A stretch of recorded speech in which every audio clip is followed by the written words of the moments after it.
Argentina's parliament has given final approval to the government's budget bill for 2019. The proposal includes unpopular spending cuts and tax increases as part of the International Monetary Fund's bailout deal. The budget aims to cut the primary fiscal deficit to 2.8% of GDP in 2018 from 3.9% last year. The government wants to slash this to zero by the end of next year. Latin America's third biggest economy negotiated a $56 billion bailout package from the IMF in June amid a currency crisis. The peso has lost half of its value against the US dollar this year. Inflation has soared to more than 40% in September, but the government projects this will drop to 23% in 2019. And for more on this, Fausto Spotorno joins me now from Buenos Aires. He's chief economist at advisory firm Ferreres and Associates. Welcome back to the program. So President Mauricio Macri's budget anticipates slashing around $10 billion from the budget next year, from health, education, the public sector, among other things. Is this what is needed to fix Argentina's economy?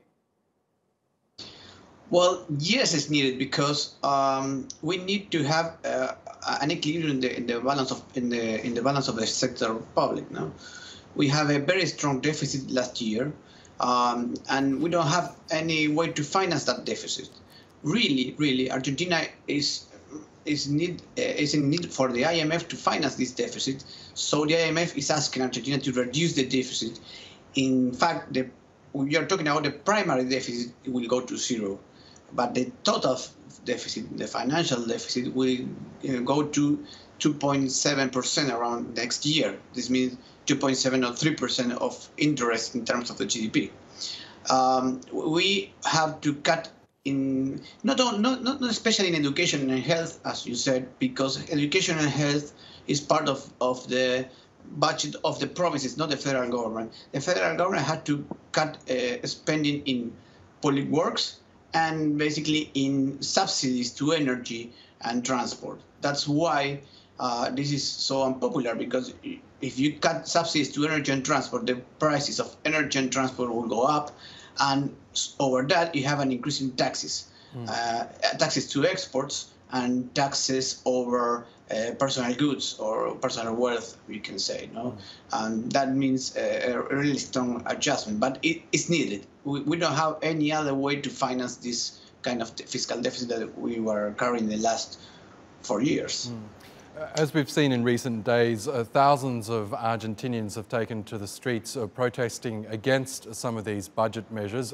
There's a huge fear that many jobs will be lost, and as you say, that ordinary Argentinians will feel the pain of price rises across the economy.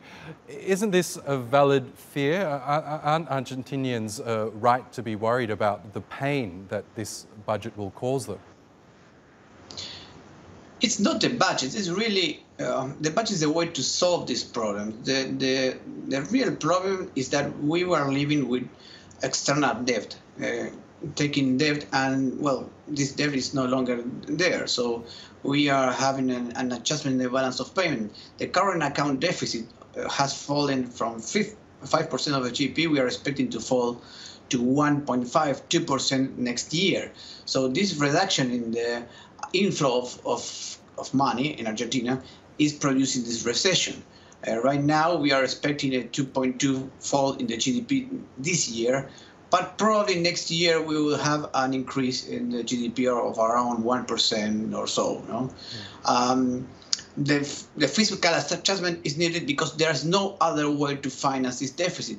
The financial sector in Argentina is very small, so we don't have the ability to finance this kind of deficits inside the country.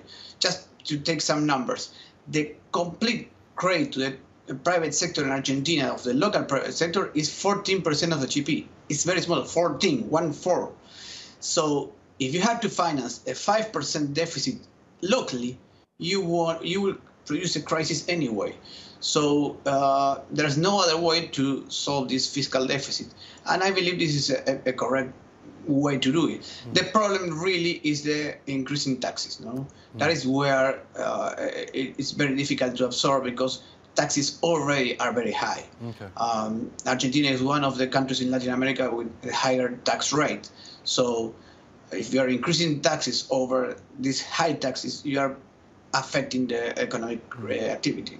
And many of these spending cuts were a condition to secure an IMF bailout worth more than $50 billion. As you know, Exactly. A lot of Argentinians blame the IMF for the 2001 economic collapse. Do you believe that Argentina had no other choice but to accept these bailout funds? Yes, there is no other way to finance these deficits. Argentina did not resolve this problem before when we have the opportunity, when we have the market in our side. So now we have to solve this in the emergency situation very fast and, well, with some pain, of course. No? And this is what is causing some trouble. But I believe those troubles, the recession has been produced this year. I believe next year will be a better year than the last. Overall, in addition, we have a very strong drought. You know that the first product of export are agricultural products, no? Meat, soybeans, wheat, etc. So when you have a very strong drought, the worst drought in 50 years, well, this is accelerating all these problems. No? Yes, okay, so several headwinds for Argentina. But Fausto Spotorno, thank you again for joining us from Buenos Aires.